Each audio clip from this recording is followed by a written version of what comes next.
Hey, it's Samantha Hartley of the Profitable Joyful Consulting Podcast. This is season 7, and we are talking about consulting insights.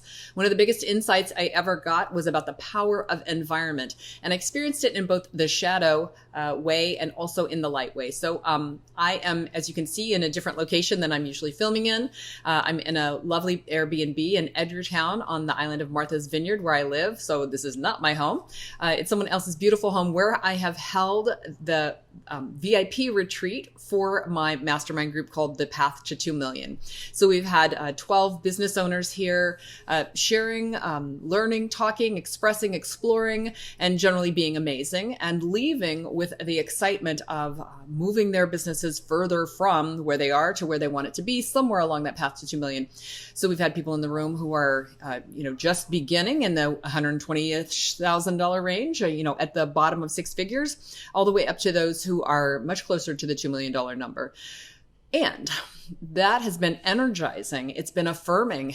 We've worked through issues of comparison and feelings of inadequacy or inspiration, and how we can look at the path that others have taken and learn from that. It's funny because we got to hear people who are struggling with selling situations, but they're doing high 6 figures, and then those who are newer or more junior in their businesses are thinking, wow, she's struggling with those things, and so am I. Like, I can identify with it, and I can imagine when I am there. So a lot of times we'll struggle with issues depending on where we are. We won't think that when we get there we'll have that issue, but maybe you've experienced it, evolved, and then we're experiencing it in a new and different way. So we talked about those things and many others in an open and wonderful environment. I was thinking, just as I sent everybody away to their planes and ferries, about a room that I was in a few years ago. We met, we came together, super exciting and fun. And then at one point we were doing hot seats, which is basically when one member of the group gets to stand in front of the group and ask a question and get feedback and advice and suggestions. And so during mine, I was asking, this is in the very early days of my talking about 100K offers.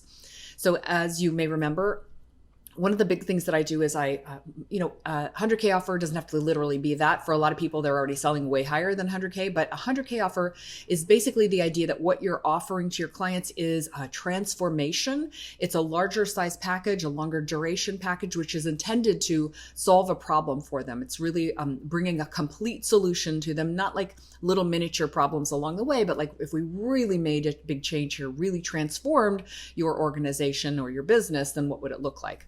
So I was talking about 100K offers, and one of the pieces of feedback that I got was, well, you probably need to use a different number because 100K sounds really like unrealistic, meaning unrealistically high. And I thought to myself, I think I'm in the wrong room. I am in the wrong room, because for my audience, for you who are listening, as I said, the group who was in this room, some of them are making $1 million offers already. I have clients that I work with who are selling $1 million offers, who are selling $480,000 engagements. So 100K offers for my audience are not unrealistic. Now, that doesn't mean there's anything wrong or bad about the people in that room. It means that it was not a fit for me. And what I want to talk to you about today is the importance of environment, of finding the right people for you, people who are at your level, who can identify with where you are on your journey, and who are, some of them are like maybe a few paces ahead. Some of them are a bit further ahead. Some of them are maybe like sharing space with you, and a few who are, still coming up from behind. People at all different levels who are on that journey with you. That is incredibly important. I also have had several people who have joined my group and the places where they have been before. One talked about a group of friends who, colleagues, fellow consultants, and they would get together. But a lot of what they did was complain about how hard everything was and how everything wasn't working. So instead of being a supportive group, showing each other possibilities and lifting each other up, they kind of were doing so again in like a shadow way. It's shadow support when you're saying like, oh, it's not working for me. No, it's not working for me either. We're all kind of supporting each other, downward as we go. It's hard to get clients. The economy's bad. Well, the pandemic happened. That's a lot of people making excuses for things. It's not that those things didn't happen, but the colleagues that I saw, I had colleagues who had their best year ever because they were able to pivot in those situations. And if that wasn't you, then those are the people to listen to. Like, I want to align myself with, and I want to be surrounded by people who are making the best in every situation. So I'm going to give you a few more pointers about how specifically to do that so that you can look around yourself and say, am I in the right room? Or do I need to be in another room? Do I need to find a room in general? And what am I looking for if I'm doing that? So I have 5 success criteria that I think can be super helpful for you. The first one is success breeds success.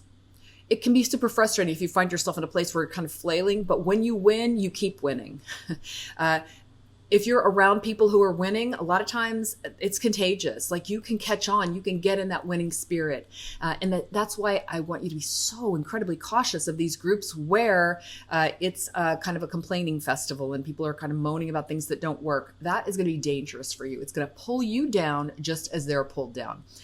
Success breeds success within yourself. Like when you're on a winning streak, it's very easy to perpetuate a winning streak, which is why you have to do so much mindset work if you're not doing well to pivot that and to get yourself back into the winning mindset, back into what was working for you.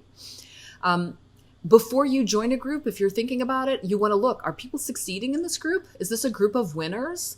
Is this a group of optimists, of people for whom things tend to go their way? That's what I'm looking for. Look for success stories from the group. Ask people if you're considering joining it, like, how's this going for you? And do you see other people winning besides you? The winning should be not so exceptional. It should be the rule. Like most people should be feeling like the whole group is doing better and better and better than they ever did. The next thing I want you to look for is shared values. In some of the groups that I have been in before in the past, they were motivated by, hustle and grind. And I've said that hustle is fun, but I don't want you grinding.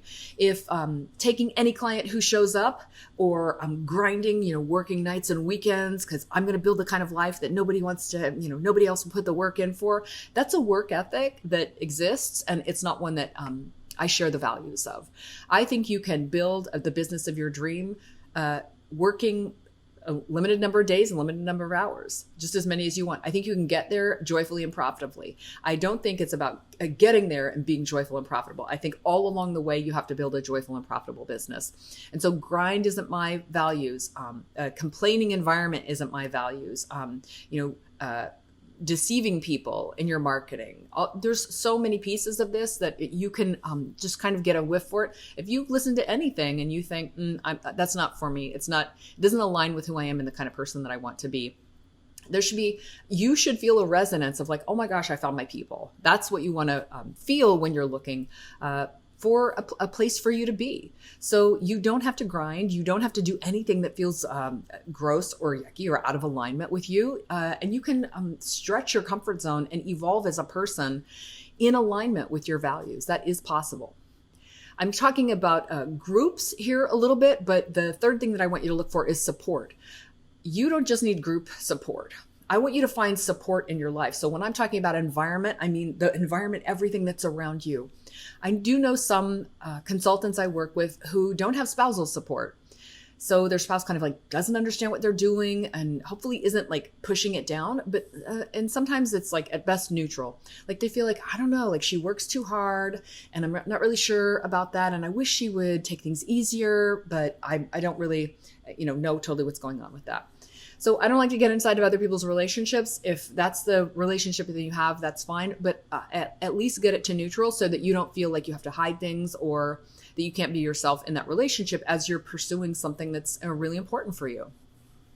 So spouse, having a supportive presence there can make a huge difference. But friends and family, it really helps if your friends and family know what you do and can support you. And again, as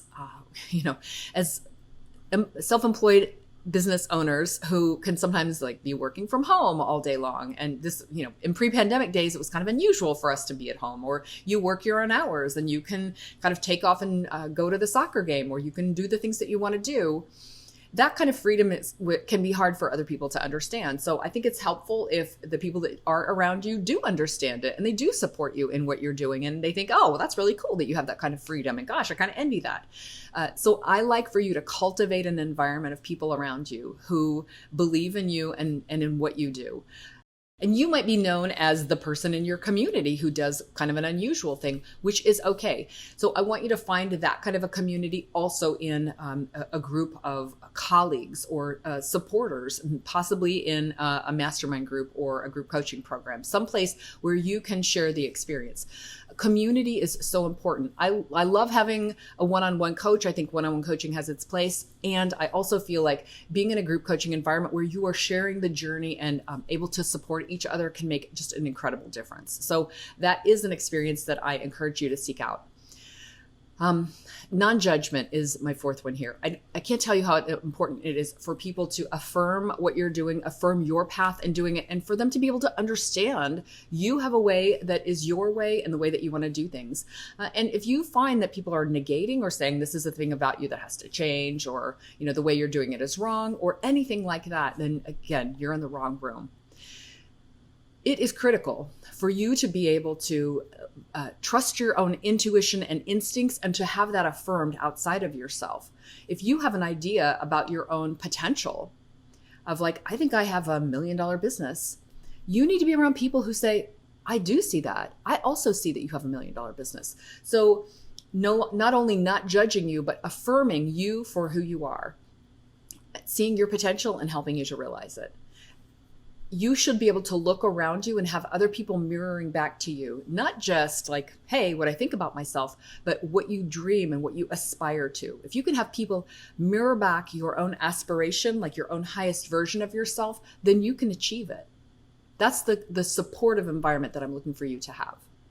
The last thing here, I read out an article recently by Nir Eyal. He wrote the books Indistractable and one about being addicted to technology. So I will put the links to those in the show notes. He talked about a concept called unconditional positive regard. So it sounds like unconditional love, right? But it was regarding yourself with unconditional positive regard. It means that no matter who you are and what you do, you say yes and you build on that. He referred to like the, coaches, like traditionally sporting coaches have been like, hey, you guys, you're doing a terrible job out there and you need to get much better. And when they actually did that whole thing from a positive standpoint of like, guys, great. Okay. And that was a hard effort and you put it in there, but I know we can do much better. Like unconditional positive regard meant assuming that people are doing their best, rooting for their strengths, rooting for them to win, encouraging them, instead of all of these kind of like negative motivation techniques of like, you're in last place, you got to try harder, all those kinds of things. So what I loved about this was scientifically, it is proven that people perform better when they are coached and motivated with unconditional positive regard. And I think that we can do that for ourselves. You can motivate yourself with unconditional positive regard. Like, I'm doing the best I can and I'm excited to do better. And never criticizing yourself, not allowing those voices in your head to be critical, and do not allow yourself to be criticized from others. Like, do not surround yourself with people who are going to give you anything but unconditional positive regard. I think if you find that community for yourself, you're going to find yourself growing. And I've been in a room this weekend with people who are able to give and receive unconditional positive regard. And we've left incredibly excited about the future for every single person. So as you've heard, I have a program called The Path to 2 Million. It is for consultants who are doing anywhere from low to mid 6 figures and aspiring to hit 2 million in the next 2 to 3 years. And so if you'd like to know more about that, I would love for you to get in touch with me. And what I want you to do either way is to find an environment in which your potential, your aspiration for yourself is mirrored back to you, where you are treated with unconditional positive regard by those who share your values and support you on your path so that you can grow, so that you can be all you can be, so you can build a profitable and joyful consulting business. Thanks for watching. Please like this video, subscribe to the channel, and click the bell to get video updates. Thanks.